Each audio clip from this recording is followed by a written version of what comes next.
podríamos decir así,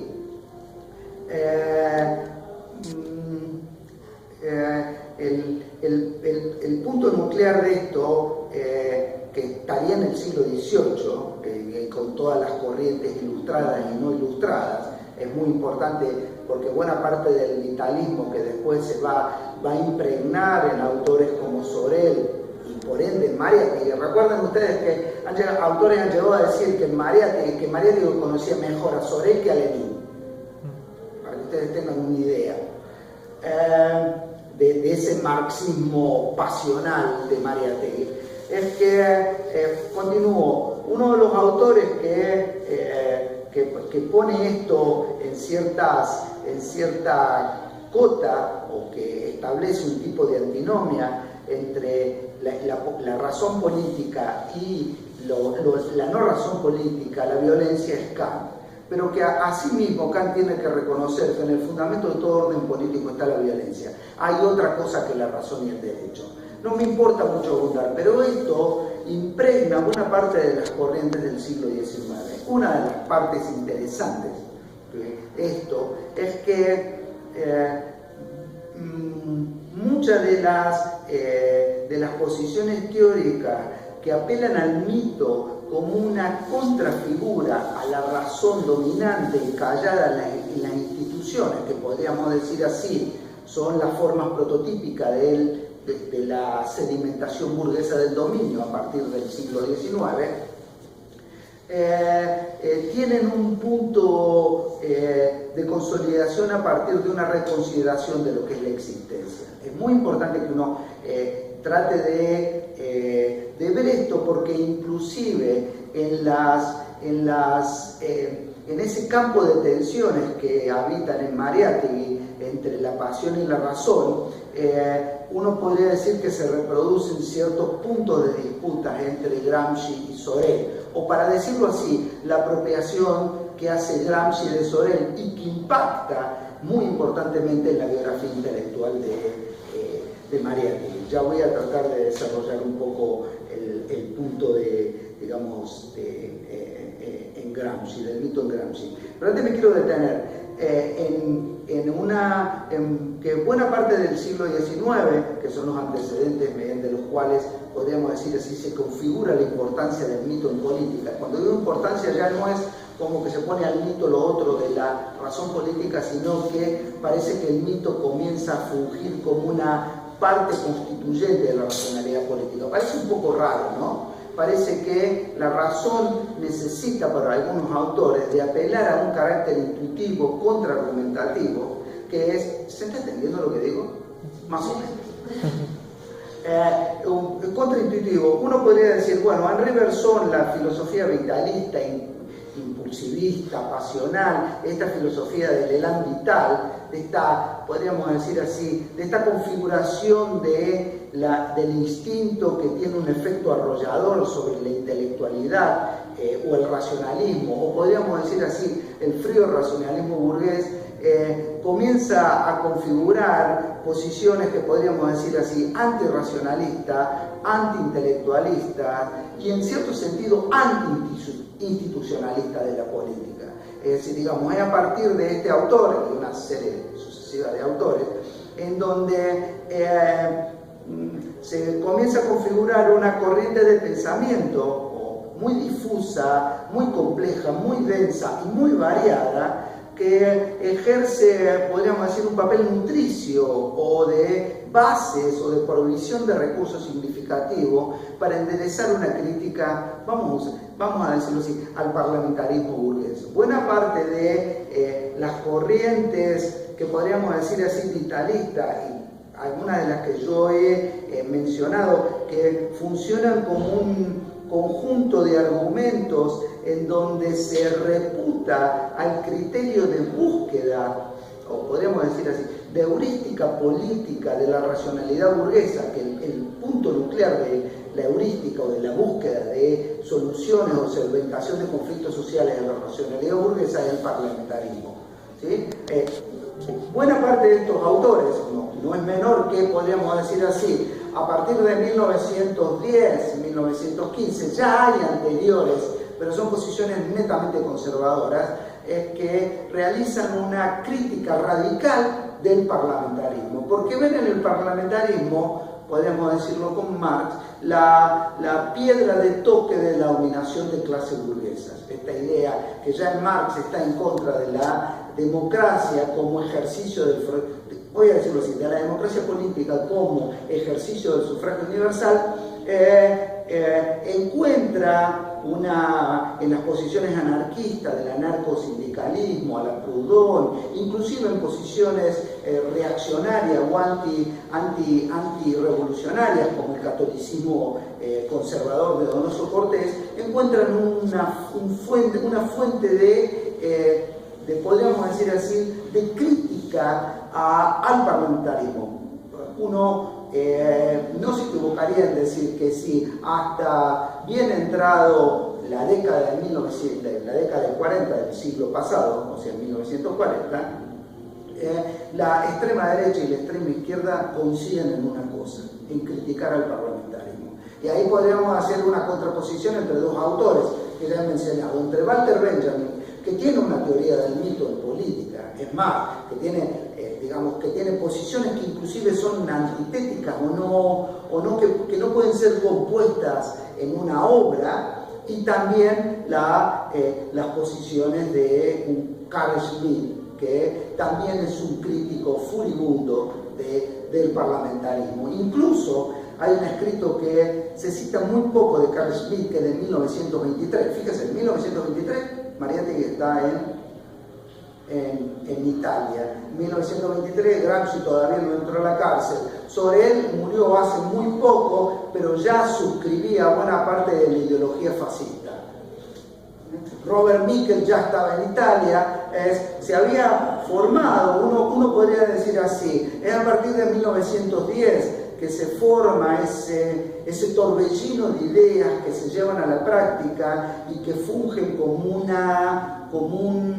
como plurales procesos, voy a poner así, irracionales, ¿sí? O podríamos decir así, procesos que entienden una forma diversificada de constitución de la voluntad política que no confía ya más en las instituciones decimonónicas, o sea, del siglo XIX, como el parlamentarismo, el sufragio universal o la democracia institucional burguesa. Ahora, ¿por qué digo esto?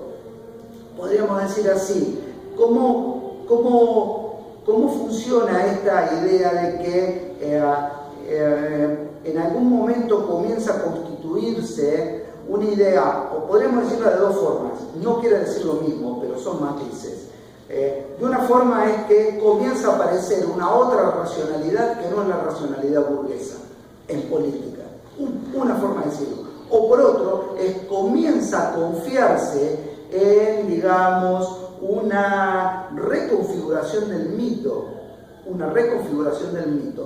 para expresar una otra racionalidad de la política. Son dos matices.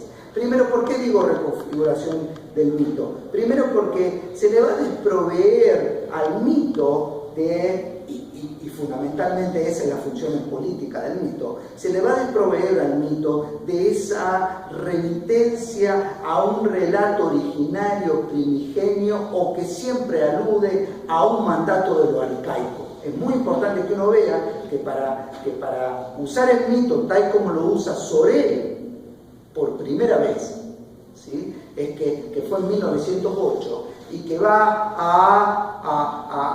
a decir que el mito tienen que ser, son imágenes o figuras que están pensadas para la acción y que son imágenes de un campo de batalla y que rigen una voluntad colectiva que se instituye en ese momento mediante el mito. Es muy importante que vean que ustedes uno podría decir, porque si no es muy difícil ver cómo algo que expresa la pervivencia del mandato de lo arcaico, eso es lo mítico, y algo que nunca puede ser contradicho por la finitud racional de los hombres, puede funcionar como un elemento disolvente o revolucionario. Es muy importante que uno vea eso.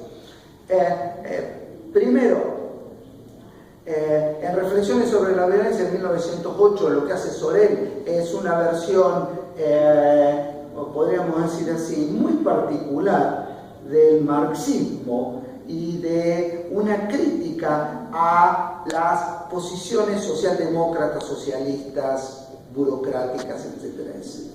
Y que ahí va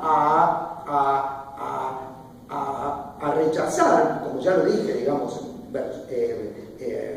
Sorel no tiene ninguna intención de convertirse en un filósofo o en un metafísico, aunque hay una metafísica, pero él lo dice muy claramente, acá hay que apelar a Henri Bergson y todo su, fundamentalmente en el libro La evolución creadora, es que dice, es pensar la política a partir de una disrupción que representa una reconfiguración de la sociedad de clase a partir de un elemento novedoso.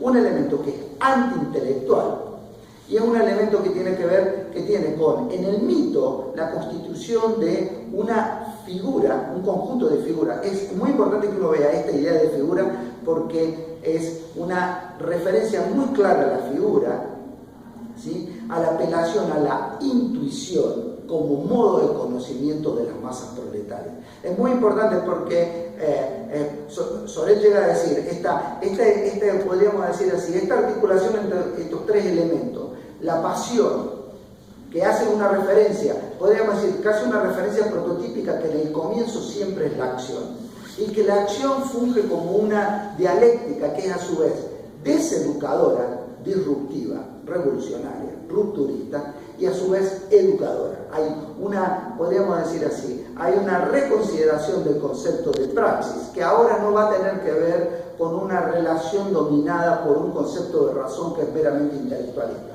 En paz, muy claramente, porque esta apelación a la pasión, al mito y a la, podríamos decir así, a la acción, en Sorel dice que las masas proletarias no necesitan intelectuales, solo se educan en la praxis.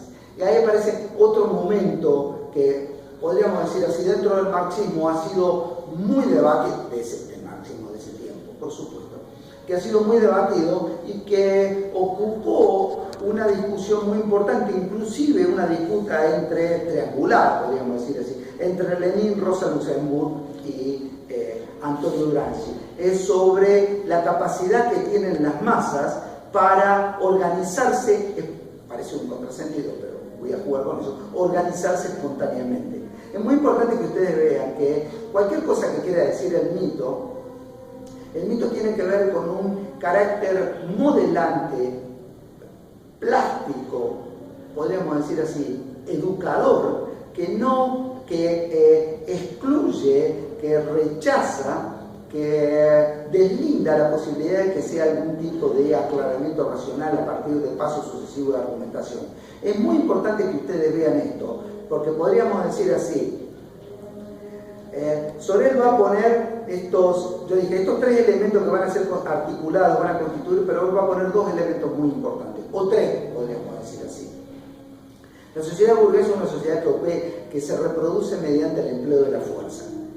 Es muy importante que veamos esto, porque Sorel lo que va a decir es que los proletarios ante la fuerza burguesa tienen que aplicar la violencia. Es muy interesante porque el primer autor que va a hacer un empleo positivo de la violencia y que podríamos decir así que después se va a reconsiderar en ese tiempo, podríamos decir así, en la Segunda Guerra Mundial, aplaca un poco esta corriente de pensamiento, en donde, ¿por qué? Porque lo que Sorel va a poner como constitutivo, como verdaderamente revolucionario, es el empleo de una violencia que no es una violencia instrumental. ¿Sí? ¿Por qué que no es una violencia instrumental? Porque en cierto sentido para todo el marxismo, y para el propio Marx, para Lenin, la violencia que ejercen las masas proletarias en este proceso de emancipación es una violencia que se emplea para conseguir un fin que ya está estipulado en la cabeza de los dirigentes, por así decirlo, que es la sociedad comunista. Lo que hace Sorel, que después lo va a tomar Benjamin, es que va a vincular el carácter de mito, digamos, como unas imágenes rectoras de la acción, pero que no estipulan fines que puedan ser leídos en términos utilitarios, y que la violencia tiene una pura función destructora de instituciones y autoorganizativa. Podríamos decir así, es que en la propia praxis, y voy a poner acá, de la huelga general, ahí ya habría a decir un poco, en la propia praxis de la huelga general está, podríamos decir así, esa acción que es una no acción y que mina los cimientos de la sociedad burguesa, una sociedad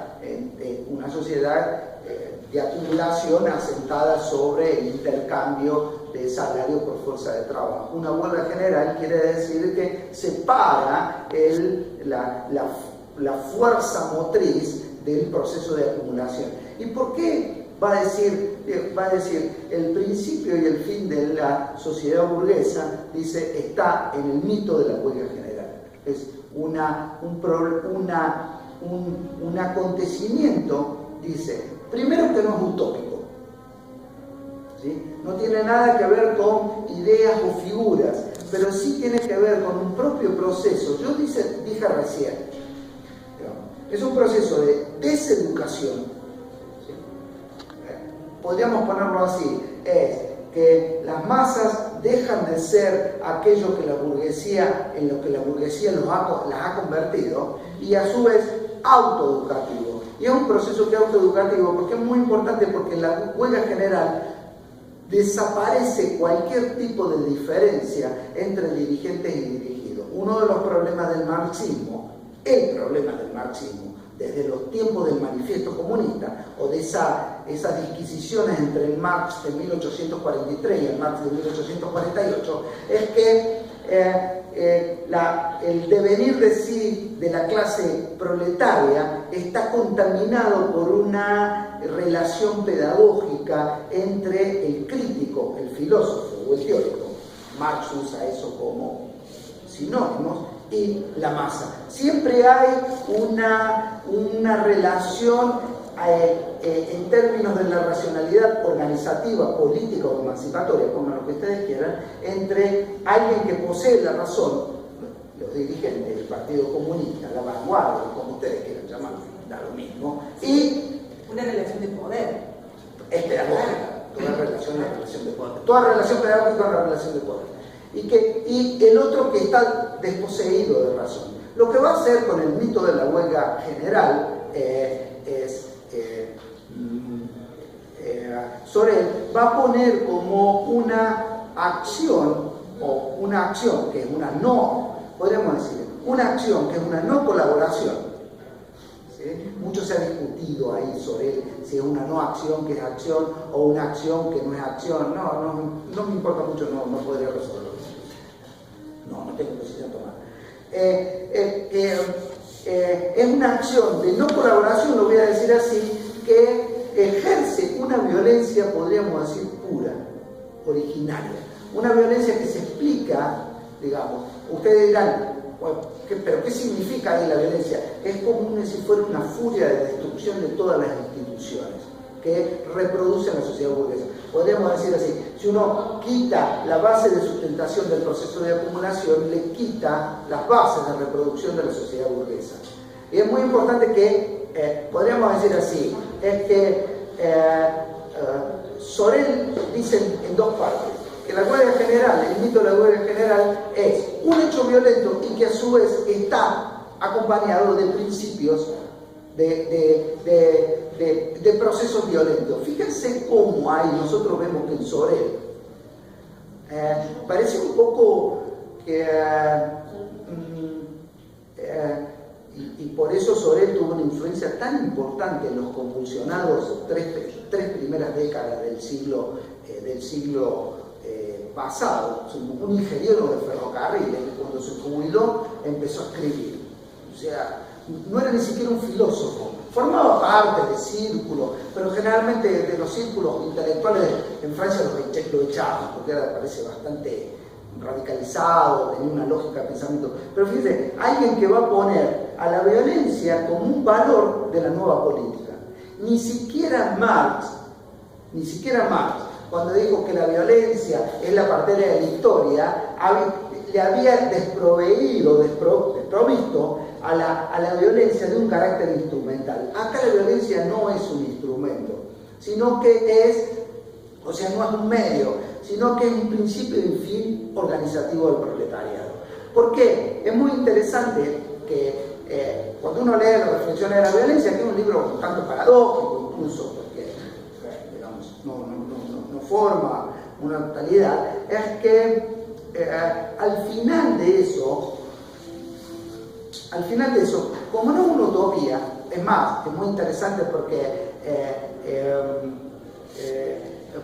Sorel va a llegar a decir en una parte, dice que el liberalismo es una utopía, pero desprovista de ideales. Sorel va a decir, no es pintar un futuro, no se sabe qué va a resultar, pero sí que es muy importante que el carácter destructivo y que voy a cerrar un poco sobre él con esta diferenciación que después va a ser retomada por otros autores. Digamos, una diferencia entre una huelga general política, y cuando él dice huelga parece un poco raro, huelga general política, está aduciendo a todos esos movimientos de resistencia organizados por partidos políticos que eran socialdemócratas, o socialistas, o comunistas, como ustedes quieran llamarlo, en Europa. Dice, eso es una huelga general política, es una huelga que lo que busca es reproducir las condiciones de la sociedad burguesa. La huelga general proletaria es encontrar una otra racionalidad. Ya sé que decir racionalidad para un autor que es intelectualista, pero estoy tratando de hacer una metaforización, es encontrar una otra lógica de la política que él nomina como violencia, porque es puramente destructiva. Ahora, digamos, ¿cómo eso funciona en estos tiempos? Y es muy importante que uno vea que Sorel es un autor importante para Gramsci, ¿sí? Es más, se dice que Mariátegui pudo llegar a haber conocido a Gramsci en el Congreso de Livorno, es muy importante para Gramsci y es muy importante para incluso para Carl Schmitt. Ahora, ¿por qué eso? Primero porque estos dos autores y para Walter Benjamin. Primero porque estos tres autores, a pesar de que no coinciden poco entre sí, un marxista redentivo como es Benjamin, un marxista heterodoxo como es Gramsci y podríamos decir, bueno, sí, en ese tiempo un nazi como Carl Schmitt. Coinciden. Ahora, en los tres coinciden en que el concepto de mito y violencia tiene una función muy importante. Voy a dejar Carl Schmitt un poco porque me voy a centrar en los otros dos autores. Digamos. Primero, en Carl Schmitt, esta idea de una violencia que es pura, una violencia que es destructora del derecho, tiene una, podríamos decir así, casi una traducción o una continuación de la postura soreliana. ¿Cuál es el problema que hay acá? Podríamos decir así. Si ustedes alguna vez tienen la oportunidad de ver, digamos, la institución podríamos decir así, más criticada, discutida, rechazada y anatematizada de finales del siglo XIX y principios del XX es el Parlamento. Se ve en el Parlamento aquello que lo dijo Donoso Cortés, un pensador español que vivió mucho tiempo en Alemania, que estuvo en Francia, católico, conservador, o sea, antirrevolucionario, dijo, el Parlamento es el lugar en donde se reúne esa clase discutidora que es la burguesía. Lo único que hace es discutir. ¿Por qué traigo esto? Primero porque eso es muy importante, es como podríamos decir así, algo que él formula en la década del 60, en 1860, un poco antes, en catolicismo, socialismo catolicismo y socialismo. Pero, ¿por qué? Porque esa es como una base en donde que comparten casi todos los autores de derecha y de izquierda que critican el parlamentarismo. ¿Por qué? Porque, en cierto sentido, se ve en el parlamentarismo como un protocolo de toma de decisiones que lo único que hace siempre es reconfirmar el orden social burgués. El Parlamento lo único que sirve es para, vamos a decirlo así, es para servir como un resorte de legitimidad política, pero lo único que hace es ajusta la participación de las masas proletarias ajusta a la competencia burguesa. Para decirlo como lo dice un autor que no viene el caso, dice, es mediante el sufragio universal. Uno de estos lo puede encontrar en Hegel, pero estoy diciendo otro, estoy viendo otro que dice, en el sufragio universal el proletariado es llamado a combatir con las armas de la burguesía. Es muy importante que uno vea eso. Entonces, ahora podríamos decir, en la lucha contra el parlamentarismo está esta idea, digamos, de encontrar mecanismos que representen una otra forma de acceso a la transformación política. Bueno, podríamos decir la violencia, la diferenciación entre violencia mítica, violencia divina y pura violencia, ¿sí? Violencia que instituye el derecho, violencia que destruye el derecho y una violencia que ni instituye ni que destruye para instituir otro, como sería una revolución. Esto es muy importante porque yo les dije, bueno, Sorel y Benjamin tienen una idea muy clara de la utopía, porque la utopía supone el empleo de la violencia para transformar un sistema jurídico, un orden social, llámenle como quieran, y instituir otro. Esta pura violencia en Sorel y que contamina a los otros autores, este espontaneismo, este puro proceso, esta configuración de una voluntad colectiva que nunca cesa en su movimiento, quiere decir que no permite ser anquilosada, sedimentada, fijada en instituciones. Es podríamos decir así, como tropo teórico permite pensar buena parte de las intervenciones de la democracia radical a partir de la década del 60 del siglo pasado, podríamos decir así. Todos los autores de democracia radical contemporáneos, a partir de la década del 70, serían, digamos, herederos un poco tardíos de esta idea de un puro proceso que no estipula unas ideas fijas de a dónde como metas. Ahora, ¿por qué, digamos, esta idea del mito como la apelación a un proceso o a una configuración ideal que tiene un carácter destructivo o que, voy a decirlo en otro término, se ve en un campo de batalla respecto a la razón? Podríamos decir así. Hasta ahora lo induje a pensar, pero lo dije muy claramente. Se ve en la razón, cualquiera sea el concepto que se tenga razón, se ve en la razón un elemento que siempre funciona como conservador del orden social. Por eso esta idea de una otra legalidad o una otra lógica de la acción que rechaza la racionalidad. Pero esta idea de la vinculación del mito como expresión de la voluntad colectiva, podríamos decir así, es tomada por Antonio Gramsci, pero podríamos decir así, no sé si se conoce un poco la obra de Gramsci, pero la idea que tiene Gramsci como en un escrito de 1932 aproximadamente, del 32 y 34, que se llama Notas breves sobre la política y Maquiavelo, no sé si alguna vez, en rigor es Notas sobre Maquiavelo la traducción, pero que se hace en castellano, pero la traducción en italiano es Notas breves. Es que Maquiavelo va a comenzar este texto diciendo que el partido moderno, el Partido Comunista, es el príncipe moderno.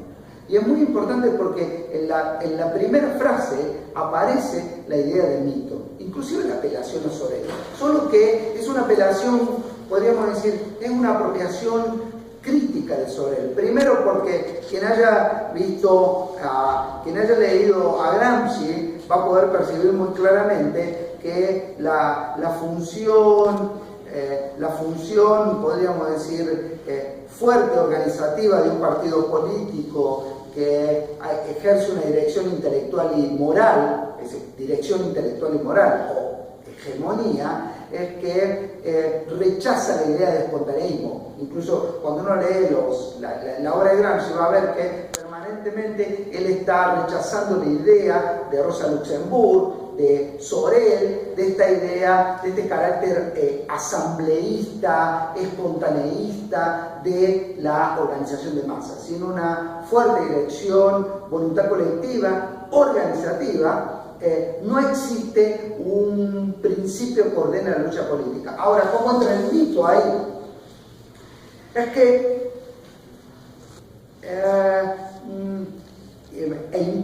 incluso uno puede ver en este registro de estas cosas que Gramsci piensa, un registro de cómo después acá lo va a vincular Mariátegui a la función de la constitución de una cosmovisión que oriente a las masas indígenas, podríamos ponerles así.